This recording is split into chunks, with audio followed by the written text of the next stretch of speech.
Hi, everyone. I'm Melissa Lamson, and I'm with my business partner, Kim Mylls. We're the co-creators of Recreate. And we thought it might be fun to kind of interview each other a little bit about our backgrounds so we can share a bit more about us with you. We've had a lot of questions about who the heck are you and where did you come from and what do you do? So we're going to answer all those questions now. What do you think, Kim? Yep, let's do it. All right. So why don't you start? You tell us a little bit about your career path, your professional ventures. What have you done? What do you got going on? What's my story? So, gosh, I spent about 20 plus years in marketing and advertising. Although my very first job out of college, I worked for a lobbyist who specialized in land development in San Francisco. She was like a one-woman show. Probably the best boss I ever had. Like I learned so much from her and super grateful for the job. Not my jam at all as far as what I wanted to do. I always wanted to be in the magazine world and the advertising and publishing world. So I spent about 20 years in that world, working for different magazines. And I had a great career that I loved until I got to that point where the industry was changing. I was changing. I was looking for something new. I had no idea what to do next. I wasn't even sure what I wanted to do. I just knew that it was time to pivot. And it was at that time that my sister introduced me to network marketing. And I was a hard no. I was like, absolutely not. I'm not doing anything like that. I didn't understand the industry. And I was just like, it is not for me. But my sister, bless her heart, like every day for like 7 weeks straight, kept talking to me. And so finally I was at this point where I learned more about the network marketing industry and I really fell in love with it. I fell in love with like the community aspect, the personal growth aspect. And I found that like what I really love to do was like coach, teach, train, and help people build businesses. And so I have been with the same network marketing company for the last 15 plus years. And what that allowed me to do is just have time to do some other things, which for me, one of my goals and something on my bucket list was to write a book. So I wrote a book. I went on a book tour that was super fun. I met my husband and retired him from a high-tech career. And we started a local spin gym in a little beach town called Santa Cruz, California. And we sold that. And now we have a nonprofit where we take kids mountain biking. And so that all led me up to Recreate. So every stage I've been recreating and recreating. A true serial entrepreneur. Wow. Yes. And we also just can't, we have to mention that you were like you are a top performer in the networking marketing business. So It's been a lot of fun, and building a business with my sister was fun. And because of like our experience, we also launched a podcast because we wanted to help other people kiss corporate goodbye and get out of the corporate world. And for some people, network marketing is a great vehicle. There's tons of other vehicles, but we want to just help people live their best life. And that sort of parlays into some of the stuff we're doing with Recreate too. That's right. And it's always really, I think, important to have kind of side hustles, right? I mean, it keeps it interesting. It mixes it up. You know, we have every intention with Recreate to help people start something that maybe in addition to what else they're working on or their careers that they're still building. But, you know, we have a lot of time and we have energy and we have great ideas. And so why not make it all happen if we can? I mean, I think that's great. I learned something from you that you said most women typically in that 2 to 3 year mark, they're looking for like the next challenge. And so for me, I just liked having multiple streams of income. I like having multiple projects so that, and everything's usually aligned with my values and my passions. And so it never seems like stressful or like, oh, you're doing too much. It's always been kind of fun. That's right. That's right. Yeah, when it's fun, you can put in hundreds of hours and it feels great, right? Yep. So like we're doing with Recreate, which is, I was just telling someone I have goosebumps every day and they were like, really? I was like, oh yeah, I do totally. So I think it would also be fun to hear about something fun. I mean, we created Recreate because we also believe not only in working hard, but playing hard. And the whole objective is that if we recreate, which is to have fun and get a lot of great energy from doing stuff that we enjoy, that will really spark innovation and creativity, which leads us to being able to create businesses, create charities, create nonprofits, or just whatever our next project is from a professional standpoint. And so it would be good to hear, like, what's something that what's a time, I guess, in your life where you have unadulterated, absolutely fantastic, amazing fun? You want to share one with us? Well, sure. I'll share like the clean version. So for those of you who don't know me, I'm a big music buff, and I happen to adore the band Depeche Mode. So I'm a total 80s girl, and I actually met my bestie at a Depeche Mode concert. It's a long story for another time, but one year we were just at this place where I was single, she was single, and it was getting close to her birthday. And I was just in a place, and I'm like, hey, what should we do for your birthday? And she's like, I don't know. I'm like, hey, let's see where Depeche Mode's playing. And so they were on tour that year, and we looked, and they happened to be in Spain. And so we're like, let's go to Spain. And so we went to Spain. I know, it was crazy. We went to Spain, and we saw Depeche Mode play in Granada, Spain, in this Coliseum venue. That was the coolest thing. And if that wasn't enough, they were staying at our hotel, and we got to post-game party and have drinks with a lot of the band members of Depeche Mode. So it was just a crazy, fun-filled trip. And then we got to go to Barcelona, and just there were so many great things. But yeah, we got to party with the band. I miss Spain so much too. Oh my gosh. The atmosphere is so fabulous there. The food is great. It just feels, oh, I'm so jealous, so jealous, so jealous. Yeah, that's great. And what are you most proud of in terms of what you've accomplished in your life?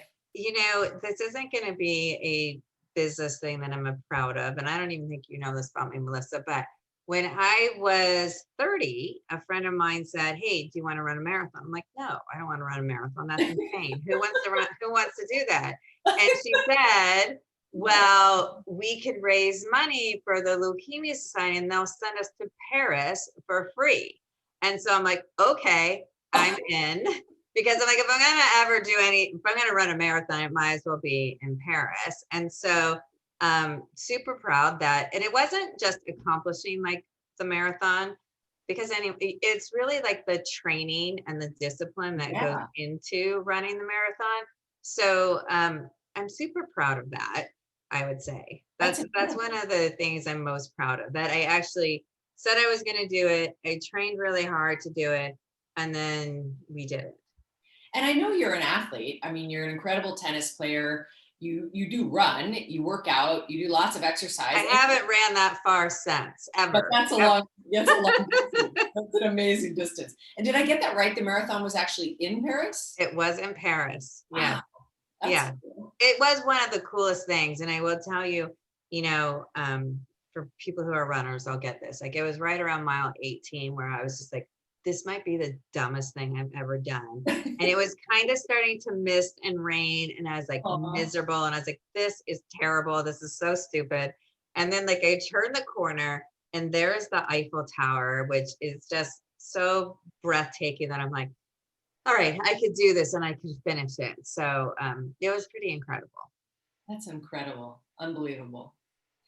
All right. So what do you look forward to with Recreate? Well, I love creating businesses. You said I was a serial entrepreneur. I love creating them for myself. I love helping other people. And I am so excited to show people, women, how their ideas can come to fruition, how they can turn their passion into a business, a book, a charity, and just to show them that you can absolutely do anything you want. So I'm super excited. We've already gotten a taste of what some people are working on. And these ideas these women have in our group are mind-blowing. Like, I am blown away by their passion, their commitment, their desire to create that better world. And so I'm really excited about helping them turn these ideas, turn these businesses, turn these projects into a reality. Yeah, they're incredible. It's been so fun to hear. We're going to share some of those, but we're going to wait until the next video to do that. Yeah. For sure. Okay, so turning the tables. Melissa, what's your background? Tell us all about you. Oh my gosh. All right. So I started my career in diversity and inclusion. So I have something called a master's in intercultural relations, which has really been interesting. So it's all about understanding how cultures behave and interact and communicate. And I was really particularly interested in how that worked from a business standpoint and then global business standpoint. So I started my business, if you will, in the Boston area. And then I had the opportunity, and that's also for another video, to move to, to Germany, which I had never been to, and I didn't speak German. But I thought, hey, why not? Because I had spent some time in Europe. Can't be that bad.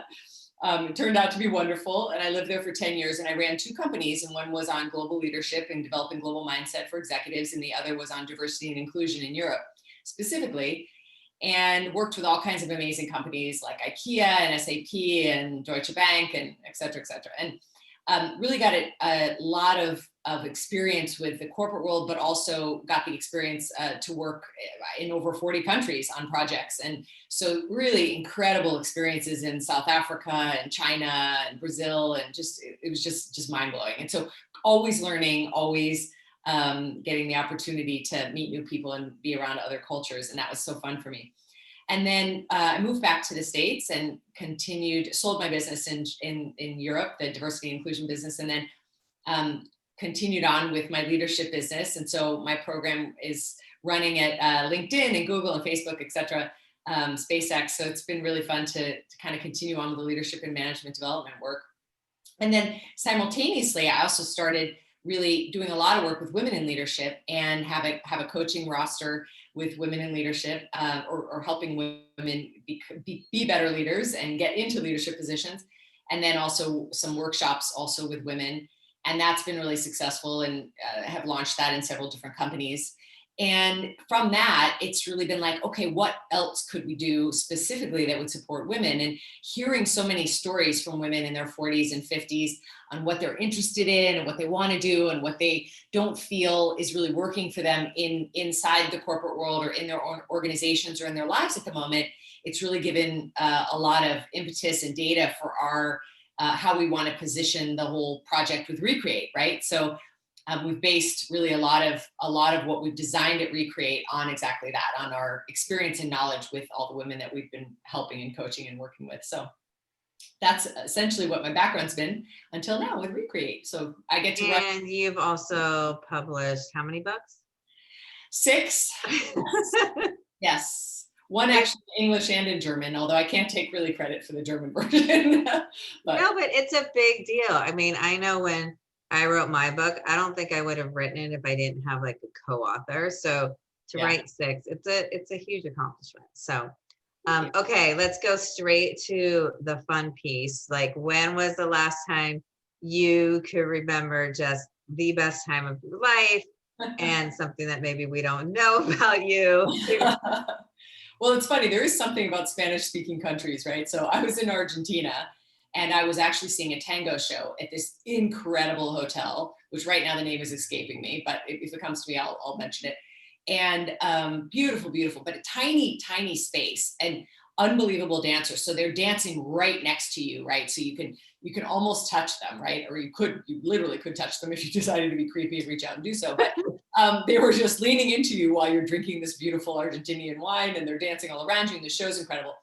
But the more incredible thing was, a little bit actually similar to your story, is all of a sudden I turn around and I'm looking around the room, and Keith Richards is sitting right behind me at a table with his wife and kid, and I think 2 kids, and some bodyguards, and he's chain smoking through the whole performance, which is hilarious because there's no smoking allowed in the venue.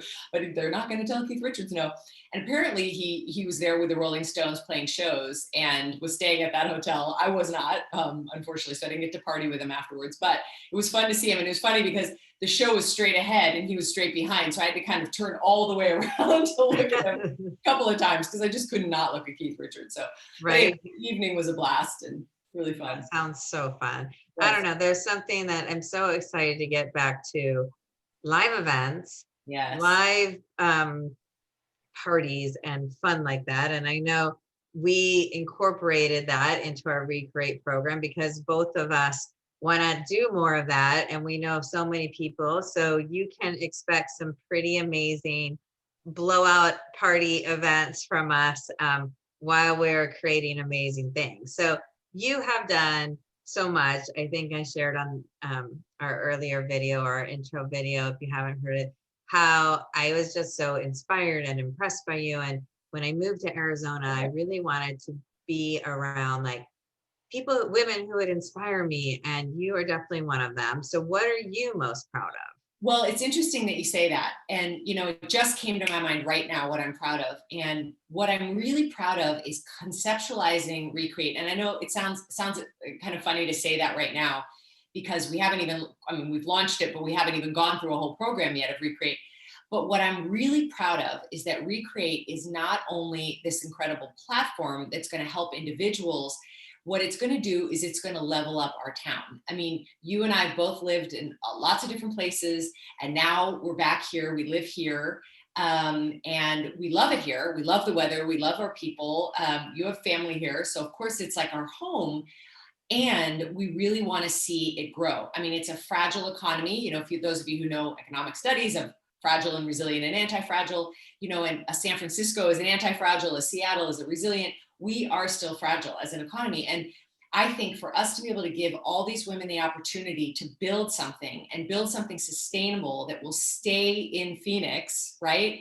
Then we have the opportunity to create more jobs, bring more interesting people here, and then we're going to need more infrastructure. So we're going to need incredible, culture and venues and music and theater to really support all these amazing people who are coming here to be part of what's being built here.